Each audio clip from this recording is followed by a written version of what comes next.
El siguiente segmento tiene contenido o opinión. Los contertulios analizan ahora la actualidad del país y el mundo. En A Primera Hora, la tertulia del día. Un ejercicio de plena libertad de expresión con responsabilidad. Muy bien, 6:20 en la mañana. ¿Cómo le va con Tertulio? Muy bien, con Tertulio. Hay harto material para comentar. Eso iba a ¿no? decir, hay hartísimo para comentar luego del feriado de 4 días. Feriado que, por cierto, no cubrió las expectativas del sector turístico de ninguna manera. Ayer algunas notas de prensa daban cuenta de que apenas más o menos el 45% de la demanda hotelera en el país en los principales sitios de confluencia turística se logró cubrir durante estos 4 días. Me parece que es un reflejo de la crisis y es un reflejo de lo que nos dejaron esos 11 días de complicaciones acá en el Ecuador. La gente no salió, la gente prefirió quedarse en las ciudades, o al menos si salió fue, como decimos popularmente, ida por vuelta, ¿no? O sea, se desplazaron a sitios muy cercanos, pero en el caso de los balnearios, la afluencia no fue la que se esperaba para el feriado más largo del año después del de Carnaval. Un feriado de 4 días que evidentemente tenía muchas expectativas. Y un feriado que además nos deja con una serie de temas para comentar con Tertulio. ¿Por dónde quiere empezar? Sí, en efecto. Ayer, que además coincidimos en la carretera, ¿no? En la Panamericana. Sí. Ahí estuvimos. Veíamos una presencia regular de autos, ¿no? No había congestión. No sé si a ti te pasó, pero a nosotros no hubo congestión No. En la zona de Machachi, de Tambillo, en la zona del Rosal. Hay 2 semáforos ahí que suelen generar congestión vehicular, pero no pasó nada, o sea, el tráfico circuló de forma regular, poca presencia de autos además en la carretera, y creo que sí tiene que ver con lo que tú citabas. Creo que son 2 factores además importantes para valorar qué fue lo que ocurrió durante este feriado, ¿no? El uno, obviamente, la crisis económica, además, el día jueves, ¿no? 570 trabajadores del Consejo Nacional Electoral fueron desvinculados. Tengo entendido que en otras entidades públicas también se dieron las desvinculaciones, como ha sido costumbre en este gobierno, ¿no? A puertas de un feriado, decirle a la gente, ¿sabes qué? Te quedas sin trabajo. Entonces, quizás muchas personas que estaban planificando ir a la playa, ir al oriente, ir a Baños, ir a Cuenca, ir a Ambato, etcétera, etcétera, dijeron, prefiero guardarme ese dinerito que me va a servir como colchón, porque obviamente me acabo de quedar sin trabajo. Acá, por ejemplo, tengo un par de mensajes, ¿no? El doctor Jacobo García, que nos está escuchando, fan destacado, dice. ¿Qué dice Jacobo? Nos dice gran acá, amigo de esta casa. Sí. Dice, en Manta se notó mucho la falta de ocupación, nos dice, pero también Pame Cantos nos dice que hubo conciertos gratuitos de talla internacional y que, claro, para los manavitas sí logró concitar justamente su presencia en dichos conciertos. Pero habrá que ver si, por ejemplo, quienes asistieron a esos conciertos eran turistas o eran oriundos o gente que reside en Manta o en los cantones cercanos al puerto Manavita. Pero claro, eso que pasó el fin de semana. Ahora, empecemos por lo que tú acabas de señalar con Tertulio, el tema de los despidos. Yo sí, y esto lo escribí el fin de semana, a mí me parece totalmente cuestionable, completamente cuestionable esta práctica que para algunos es absolutamente normal, ¿no? Y que, claro, se critica o se la avala dependiendo de. Pero a mí me parece cuestionable que llega un jueves 31 de octubre a las 7, 8, 9 de la noche y resulta que el trabajador se encuentra con que le llega a su correo electrónico la notificación de que se queda sin trabajo. Entiendo que para el caso de lo que ocurrido el pasado jueves, y además hay que separar lo que ocurrió con el Consejo Nacional Electoral con lo que ha ocurrido también en varias instituciones del gobierno central, porque el jueves no solamente hubo despidos en el CNE, hubo despidos en varias instituciones del gobierno central, en ministerios y en gobernaciones. Yo puedo certificar aquello. Les llega la notificación a las 9 de la noche, con la causal de culminación del plazo, o sea, se terminó el plazo del contrato. Yo pregunto, porque creo que también este tipo de decisiones tienen que tener alguna dosis de humanidad, señores. ¿Cuesta tanto avisar a los trabajadores o a los empleados de las instituciones públicas, por lo menos con unas semanas de antelación, de que llegue el 31 de octubre y que se termina su contrato? O sea, yo entiendo que hay una decisión. No voy a decir un plan porque no creo que exista un plan. Pero hay una decisión de reducir el aparato del Estado. Hay una decisión. Yo no hablo de plan porque a mí me queda claro que no existe un plan, no hay una planificación integral, que se opta por recortes, por despidos de personal, por desaparición o fusión de instituciones así a la loca, y eso ha pasado. O hay anuncios que luego no se concretan porque se dan cuenta que no conviene eliminar determinada institución. Yo pregunto, ¿cuesta tanto, si el contrato ya se le va a terminar a un trabajador, notificarle por lo menos con un mes de antelación? Empieza octubre, el 1 de octubre, y decirle, ¿sabes qué? Este es tu último mes. Tu contrato estará vigente hasta el 31 de octubre. Te alerto para que sepas qué hacer. Entonces, el empleado ya se mentaliza, sabe que trabajará hasta el 31 de octubre, sabe que no tendrá que gastar, sabe que tendrá que ahorrar, sabe que no podrá prever seguramente salir de la ciudad donde reside, porque necesita ahorrar esos recursos. Probablemente, y entiendo que esto ha pasado, yo tengo información de que el 31 de octubre a muchos de los servidores públicos desvinculados no les pagaron sus salarios de octubre. No les pagaron. Y durante el feriado no les pagaron. Les pagaron a los servidores de nombramiento. Pero a los que tienen contratos ocasionales y además se les terminó, al menos hasta la noche del 31 no les pagaron sus salarios. La gente tiene evidentemente expectativas de recibir su salario, tiene obligaciones que cumplir, tiene las tarjetas, tiene los servicios básicos. O sea, eso no se hace, perdónenme, pero creo que falta un poquito de humanidad en esto. Desde el punto de vista, sí, de la humanidad no se hace, o sea, y además creo que también desde los procedimientos, ¿no? No apelemos tanto a la sensibilidad, sino también a los procedimientos, con Tertulio.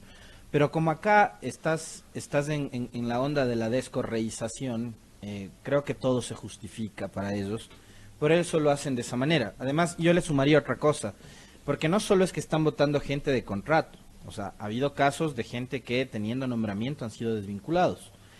¿Se toma en cuenta, por ejemplo, el tema de la evaluación, te pregunto? Porque ahora mismo tienes la polémica en el CNE, donde creo que la mayoría o casi todos son de contrato, pero es una institución que tiene que organizar en un año un nuevo proceso electoral, y la presidenta del Consejo ya ha puesto la alerta, ¿no?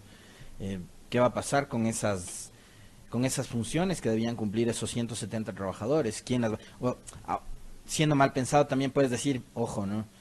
Capaz que esas vacantes no es que quedan ahí. No, sino que las van a poner las van a llenar con cuotas políticas, porque es un organismo político, y es el organismo político claro, que organiza las elecciones, nada más y nada menos. Entonces, uno puede ser muy mal pensado. Así como ellos piensan que todos los correístas son corruptos, yo puedo pensar que lo que quieren es poner a su gente para organizar las próximas elecciones, quién sabe de qué manera. Entonces, esas cosas, insisto, lo que hacen es generar dudas, generar incertidumbres, generar malestar. ¿Qué respuesta le irá a dar el Ministerio de Finanzas a la presidenta del Consejo Electoral, con Tertulio? Pero yo, por ejemplo, por eso te decía, yo separo las cosas, aunque el efecto viene a ser el mismo. Porque a los empleados del Consejo Nacional Electoral les pasó lo mismo. Se enteraron al final de la jornada del jueves que sus contratos estaban terminados. Les llegó las notificaciones señalando la finalización del contrato y la causal cumplimiento del plazo. Y digo, no entiendo la posterior declaración de la presidenta del CNE, cuando señala que no es que fueron despedidos, sino que se les terminó los contratos. Insisto, si ya se sabía que terminaban esos contratos, que los contratos se terminaban el 31 de octubre, ¿por qué no se tomaron los recaudos necesarios si es que la intención era renovar los contratos al mismo personal? O sea, aquí falta un tema de transparencia. Oye, y una cosa adicional, si la presidenta del CNE hace esa alerta, ¿quiere decir que a ellos no les consultaron? ¿Quién tomó la decisión de desvincular a los 570 trabajadores? O sea, del CNE, si a la presidenta le toma por sorpresa. No, es que no le pudo haber tomado por sorpresa si les llega la notificación. O sea, ¿de qué sorpresa estamos hablando?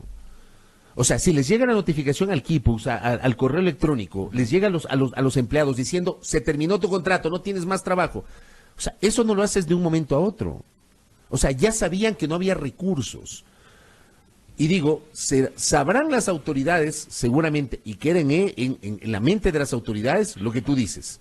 Si esto fue deliberado, si fue una omisión, si lo que ocurre es, la idea es, digamos, no renovar los contratos de estas 570 funcionarios más o menos, sino que a partir de eso comenzar una depuración, porque sobre esta CNE también hay una serie de cosas que vinculan a los funcionarios, a varios de los funcionarios con el correísmo. Que es el cacareo que tenemos, pero de forma recurrente, es que no hay otra. Y de los denominados non plus ultra del periodismo, ¿no? Pero Que por tienes Dios. tú en redes sociales hablando de que tales y tales y tales asesores, a veces hasta con nombres y apellidos, Sí. son correístas. O sea, ¿por qué son correístas? Porque trabajaron antes y se han puesto a pensar cuál era el trabajo que hacían antes.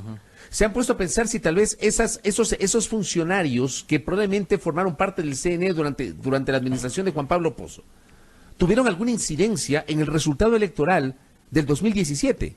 Pero no, estigmatizas a cualquier persona, estigmatizas a la gente. Y eso a mí me parece amoral. Ni siquiera inmoral, me parece amoral. Me parece una manera totalmente hipócrita de estigmatizar a la persona, al ser humano.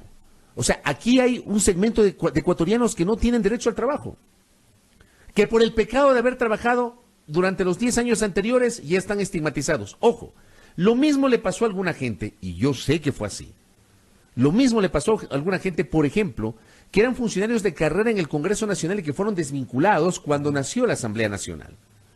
O sea, yo vuelvo a insistir, los errores del pasado no se pueden repetir. Las omisiones o los excesos del pasado no pueden justificarse hoy. 2 errores no hacen un acierto. Y yo realmente lamento mucho leer a alguna gente que justifica, que aplaude que despidan a trabajadores. Señores, detrás de una persona que pierde su trabajo hay una familia. Detrás de esta familia hay una necesidad, hay un montón de necesidades. Si no tiene trabajo la cabeza del hogar, ¿cómo van a satisfacer las necesidades básicas en ese hogar? A la gente hay que darle herramientas para que pueda efectivamente generar actividad productiva. Y si el propósito es reducir el aparato del Estado, que yo no cuestiono la reducción del aparato del Estado, lo que yo cuestiono es que a mi modo de ver, y puedo estar equivocado, es una presunción que tengo con base en lo que ha ocurrido en los últimos tiempos. Yo creo que no hay una planificación lo suficientemente integral que dé cuenta de que si en el ministerio tal hay 2.000, ese ministerio deberá funcionar bien con 800. Entonces, las 1.200 restantes les vamos a desvincular.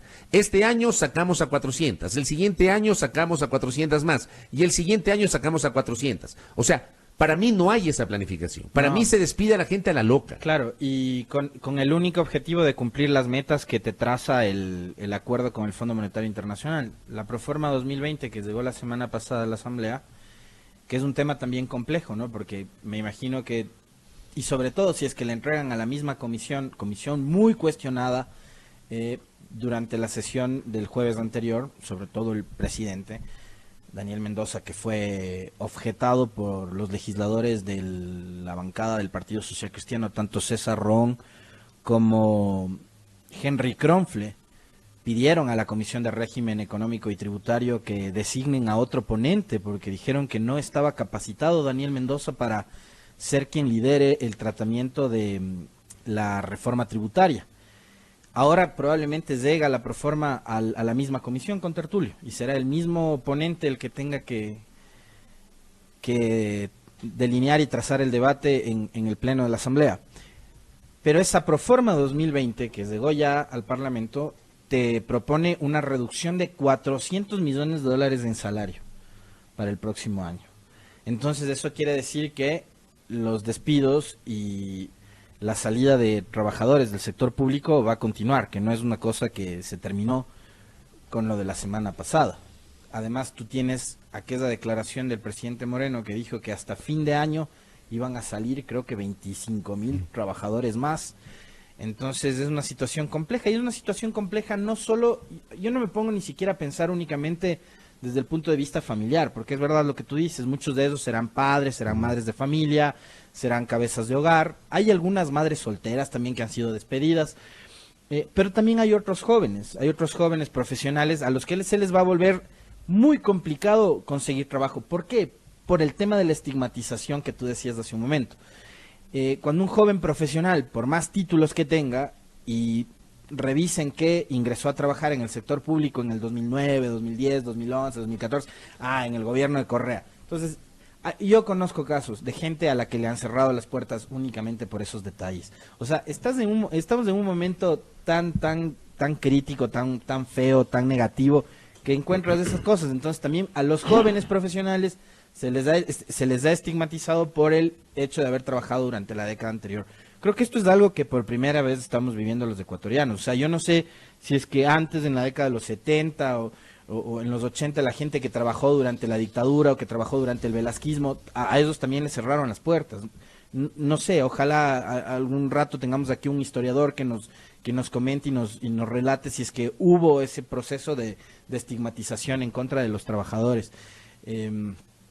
No sé, no tengo en la memoria yo un pasaje de la historia similar a este, pero creo que el tema va a seguir. Ahora, piensa también desde el punto de vista económico, pues, contertulio. Tienes tal cantidad de gente que está saliendo del sector público que es gente que deja de consumir, es gente que deja de gastar. ¿Eso se reflejó en este feriado? Pues exactamente, claro. Entonces, yo creo que los mismos que tanto le han exigido al Estado reducir su tamaño, que son los empresarios, que son los comerciantes, que son los importadores, que son los grandes empresarios, creo que también terminan siendo perjudicados por este tema. Que sí, que a través del pago de impuestos se cubre parte de la masa salarial de lo público, es verdad, sí, pero también tienes que poner algo de parte, pues, ¿no? Entonces, ahora, si despides a tanta gente, esa tanta gente va a dejar de ir al supermercado, va a dejar de ir a los servicios, va a dejar de ir al entretenimiento, va a dejar de ir al estadio, o sea, es gente que va a dejar de gastar. Yo no sé si a la larga, yo no sé si piensan en esos detalles. Te lo digo, o sea, viendo cómo han venido operando estos 2 años, no lo sé. No. Eso te digo, para mí no hay una planificación. Para mí no hay una planificación. Para mí no la hubo cuando, por ejemplo, se tomó la decisión de eliminar los subsidios. Eso no fue planificado. Esa fue una decisión adoptada de última hora. Y porque, claro, no iba a haber votos para incrementar el IVA del 12 al 15%. Así de simple. Que ahora te quieran hablar de que sí, que hay que combatir el contrabando de los combustibles, que quienes se oponen son los grandes contrabandistas, que por otra parte hay que empezar a pensar en el tema medioambiental. Perdónenme, esos son argumentos que son importantes, pero que no formaron parte del análisis inicial para la adopción del tema de los subsidios. A mí me parece que no hay una planificación, no hay una planificación. Luego, desvinculas a estas personas, se quedan sin trabajo. Yo digo, ¿el sector privado está dispuesto a acoger a esta fuerza de trabajo, esta fuerza laboral? No. Porque como yo le decía, me parece, no sé si fue a Patricio Alarcón o a Pablo Zambrano cuando vinieron acá, los presidentes de las cámaras de comercio o de industrias, los dos han estado acá en las últimas semanas. Desde que yo me acuerdo, el sector empresarial siempre, desde que me acuerdo, el sector empresarial siempre ha cuestionado las reglas del juego y siempre ha considerado que las reglas del juego no son las más adecuadas. Siempre. Yo no recuerdo una sola ocasión, no tengo en la memoria, no tengo en el radar, una sola ocasión en la cual el sector empresarial no se haya quejado de la situación económica del país. O sea, yo veo que en el sector privado no hay ninguna predisposición a poder acoger a esa fuerza laboral que se ha quedado sin trabajo. Y alguna gente dice, bueno, es la oportunidad para emprender, como que emprender fuese una cosa tan fácil, tan sencilla, ¿no? Como que fuese facilito tratar de buscar una actividad autónoma. O sea, de verdad que yo sí lamento la manera, contertulio, amigos y amigas, cómo se ha reducido el debate hoy. Simplemente por la estigmatización, por el odio, por la animadversión. Cero solidaridad, cero empatía con quien ha perdido su trabajo. No, hasta te alegra. Gente burlándose. Claro, hay gente que hasta se alegra. Es tremendo. Y otra cosa adicional, sobre el tema de los recortes, digamos, puede ser que, y esto ha ocurrido en toda entidad pública, acuérdate de alguna entrevista que tuvimos con el alcalde Yunda sobre la reducción y la reingeniería que dijo que se pretendía hacer en el municipio de igual manera, porque durante el periodo anterior, alcaldía de Rodas, se había inflado la nómina. O sea, eso ocurre por lo general en lo público, ¿no? Porque gente que llega después de una campaña política tiene que ocupar esos puestos con gente que ayudó en la campaña, pero es que es hasta lógico pensar en eso, o sea, así funciona la política, y así funciona la política más todavía en nuestro país, donde se tienen que devolver y pagar favores. Eso es así, no se puede tapar el sol con un dedo. Si es que se infló demasiado la nómina del sector público durante el correísmo, durante cualquier administración, venga de la tendencia que venga y de la tendencia que sea, si es necesario hacer una reingeniería, hazla bien.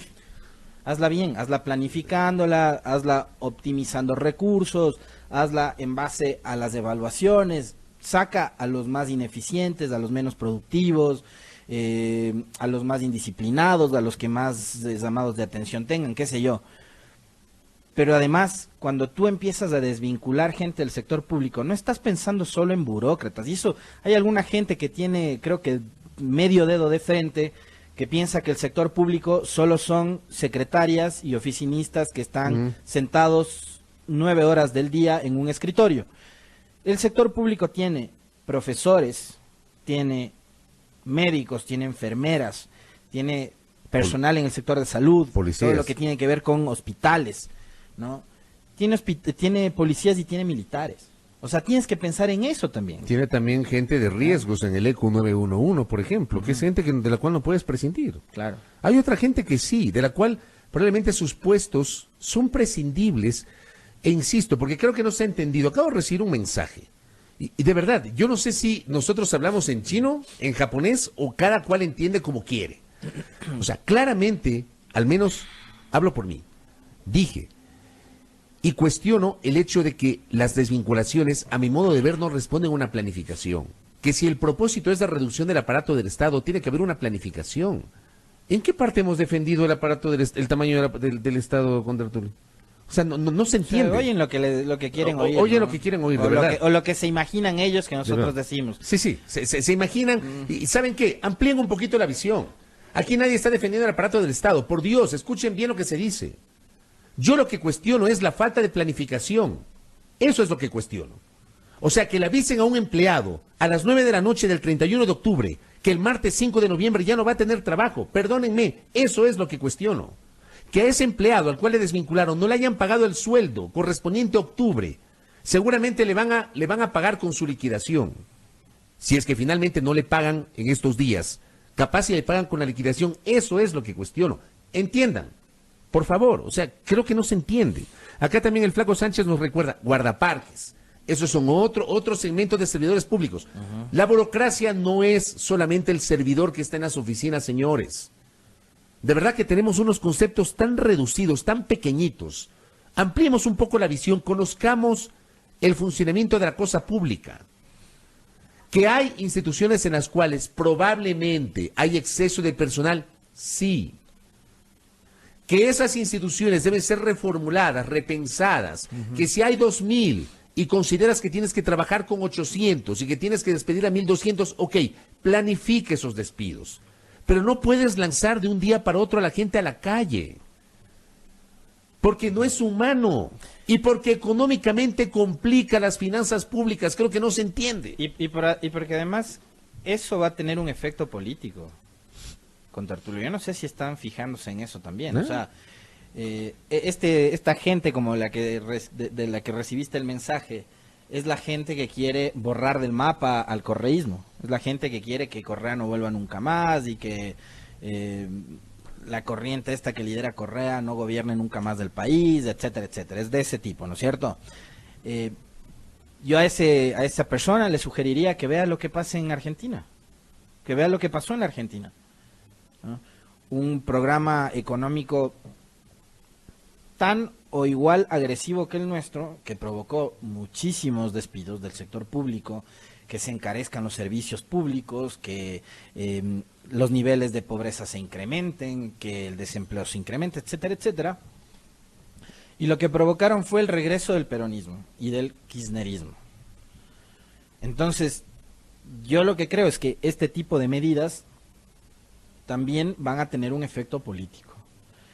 Es gente que obviamente no le va a guardar ningún tipo de agradecimiento ni de buena voluntad al actual gobierno y a sus aliados, Y es gente que vota, es gente que vota, es gente que va a las urnas, es gente que elige. Y son miles. Entonces, creo que también estas medidas atropelladas, estas medidas tomadas al apuro, estas medidas que son producto de un acuerdo con un organismo multilateral como el Fondo Monetario, que cada vez que ha llegado a nuestro país ha provocado este tipo de desangres, lo que va a generar, yo creo, es un efecto más bien negativo. No solo económicamente, sino también en lo político. Porque 2021 está a la vuelta de la esquina. Y yo no sé si en 2021 quienes hoy están respaldando las ejecutorias del gobierno, quienes son sus aliados, permanentes y no permanentes, porque este gobierno tiene aliados que están todo el tiempo ahí, como Creo, por ejemplo, porque Creo y Alianza País operan ya como un bloque unitario en la Asamblea, que creo que eso se vio el día jueves durante el primer tramo del primer debate de la reforma tributaria. Y hay otros aliados que no son tan incondicionales como el Partido Social Cristiano. Entonces, yo no sé si es que ahí, en 2021, van a ser los corresponsables de esta situación también sancionados en las urnas. O sea, creo que lo político también deben sopesarlo. Creo que no están viéndolo tan ampliamente como uno, digamos, sí lo ve, porque yo no tengo dudas de que en lo político estas medidas también van a surtir efecto contra Arturo. Es gente que va a ir a votar de la misma forma en la que ellos están operando, porque además creo que nos han hecho ingresar a una espiral que yo no sé cuándo se va a detener, que es la espiral de la venganza. Qué pena, ¿no? Que es la espiral de la venganza. Es decir, los perseguidos de ayer son perseguidores hoy y los perseguidores de hoy probablemente van a ser perseguidos mañana. Creo que con el tema del desempleo puede ocurrir una cosa similar, porque ya insisto, todos los despedidos de esta etapa, no sé si es que le van a guardar un poquito de agradecimiento, de cariño, de gratitud al gobierno. Yo me imagino que irán a votar con la bronca de haber sido afectados durante esta etapa. Entonces creo que en lo político también va a haber un efecto interesante. No sé si tú coincidas, sí. Pero yo por lo menos creo que sí. O sea, sí. No creo que los despedidos de hoy salgan en 2021 a hacer campaña por Lazo, no. que es el que está pidiendo el recorte del sector público. Como pasó antes, ¿no? Porque también en la década de Correa también hubo despidos. Yo insisto. A mí me parece que una decisión de este tipo tiene que ser pensada, planificada, estudiada, alertada. Que el trabajador sepa que su contrato tiene fecha de caducidad y que se prepare psicológicamente, que se prepare profesionalmente, que se prepare económicamente para enfrentar ese momento en el cual va a perder su trabajo. No puedes despedir a la gente así. No puedes. Creo que en el carnaval ocurrió lo mismo. Ahora que recuerdo, sí, en el carnaval pasó lo mismo. En octubre del año pasado ocurrió lo mismo. Antes de irnos del feriado, también despidieron un montón de gente. Ahora también en el carnaval. En el carnaval pasó exactamente lo mismo. De verdad que no entiendo. No entiendo. O sea, si el plan es reducir el aparato del Estado, háganlo bien. Y alerten a la gente para que la gente se prepare. Oye, y los recortes, además, a propósito de lo que dice este señor que escribe en redes, entonces celebremos que les recorten más de 80 millones de dólares a las universidades. Tanto que protestaban de que durante el gobierno anterior se les obstaculizó el ingreso a los chicos a las universidades, por lo que se les hacía esa preselección o se les hacía manejar esa lista de 5 carreras por las cuales optar, ¿no? Y eso decían que era un impedimento, ¿no? Un obstáculo para que los chicos entren a la universidad. Bueno, si les reducen 80 millones de presupuestos a las universidades públicas, me imagino que habrá que aplaudirlos, ¿no?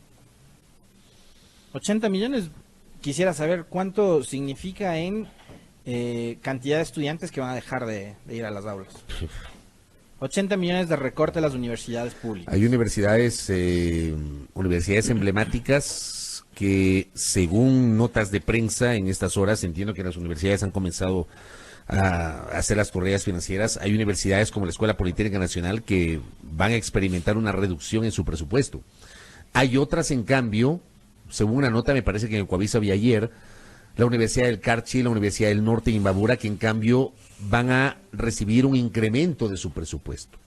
Sería interesante saber cuáles son las razones por las cuales en unos casos hay reducciones y en otros casos hay aumentos. Si se trata de una reducción general si había universidades privilegiadas en cuanto al manejo presupuestario. Con esos recortes implicaría que las universidades también van a tener que despedir personal. ¿Qué va a pasar con el tema de las nuevas carreras? Me pongo a pensar también, reducción del presupuesto para la educación superior. ¿Y qué pasa con la planificación o el anuncio respecto a la implementación de 40 y pico nuevos institutos técnicos superiores? ¿Cómo está ese plan? ¿Está incorporado dentro de la proforma del 2020? Oye, y otra cosa adicional al genio que nos escribió. No es solo que qué bueno que recorten en el sector público. Son miles de gentes que dejan de aportar al IES. Claro. Tanto les preocupaba a ustedes la sostenibilidad del seguro social. Bueno, ahora sí preocúpese porque hay un montón de gente que va a dejar de cotizar, ¿no? Y habrá un montón de recursos que dejan de ingresar al IES que se necesitan para pagar a los pensionistas, a los jubilados. Si eso no le preocupa a usted, me alegro. Imagino que no tiene abuelita, no tiene abuelito que cobren pensiones. Claro. ¿No? Pero es que en serio, o sea, se limitan a pensar en que es un trabajador menos, ya, no tienes que pagarle el sueldo. Solo en la parte de estadística, ya, sí. En eso se preocupan. Sí. Ya, preocúpense en lo integral. Gente que deja de consumir, gente que deja de comprar, gente que deja de gastar, menos ingresos al IES. ¿Y si menos impuestos. Y si votas a esa gente, dale una alternativa, pues. La informalidad, pues que salgan a vender caramelos en los semáforos. El tema es la informalidad, pues. Ese es el tema. Y la informalidad no tributa. La informalidad no está en la estadística oficial. Ya, dedícate a emprender. ¿Cómo emprendo? Facilito es emprender en este país. Claro, ¿no? Vas al banco y te Facilito. dan $20,000 de crédito. Te dan ese rato, al ¿no? 5%. Claro, te dan ese rato para emprender. ¿Cómo emprendes? Digo, es facilito hablar desde la falta de solidaridad y de conocimiento. Facilito. Yo insisto, planteo que este tema debe ser analizado, pensado. Acá también nos dicen, ¿qué pasa con quienes, por ejemplo, se quedaron sin trabajo y tienen préstamos hipotecarios? Burbuja. ¿Qué pasa ahí? Porque bueno, el quirografario tiene como garantía tu fondo de reserva, si es que lo tienes, y tu cesantía. Pero si es que tienes fondo de reserva, ¿por qué? Bueno, pero tienes si tienes fondo de reserva y cesantía, te dieron el préstamo quirografario. Y esa plata se supone que garantiza el quirografario. Yo en el quirografario no veo problema. El problema es en el hipotecario. ¿Qué pasa con la gente que se queda sin trabajo y no puede ponerse al día con el pago de la cuota del préstamo hipotecario?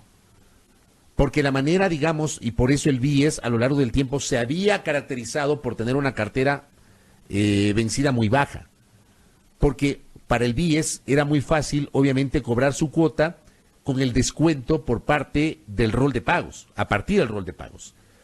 Para la gente que se queda sin trabajo, ¿cómo lo haces? O sea, el tema es complejo, de verdad. Hay que hacer un análisis muchísimo más integral. 6:52 a.m. Gracias. Como decíamos, vamos a tener toda la semana porque hay un montón de temas para comentar. Y que se nos queda en el tintero justamente ahora mismo. Vamos una breve pausa y al retornar estaremos ya dialogando con Virgilio Hernández. Virgilio Hernández ha anunciado que el día de hoy se presentará ante la Administración de Justicia a la audiencia de vinculación. Sobre Virgilio Hernández, entiendo, hay una orden de prisión con fines investigativos. Hernández ha anunciado que el día de hoy se presentará ante la Administración de Justicia. Hablaremos con él en segundos, 6:52 en la primera hora.